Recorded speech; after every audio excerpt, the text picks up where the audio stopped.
Hello mga kamanok, magandang araw po sa ating lahat. May manok ako ditong sinisipon, pero hindi ko naman ito problemado.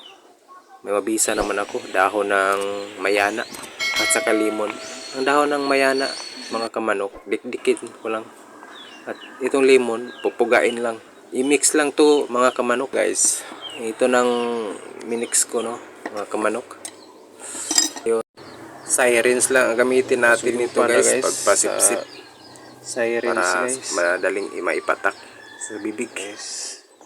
Huwag tang na kayang sipon. Ito na guys, oh, mabisa to mga kamanok. Ito ang ginagamit ko dito sa amin. Tatlo nito guys. May maliit naman akong mga manukan dito.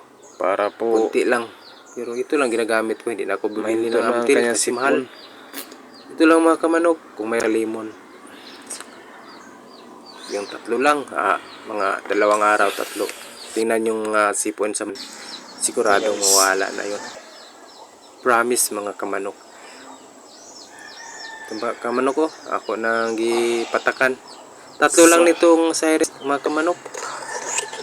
Daghang salamat mga kamanok sa inyong pagtanaw sa akong munting video. At huwag kalimutang mag-subscribe at mag-like naman mga kamanok. Saghang salamat sa inyo. Thank you.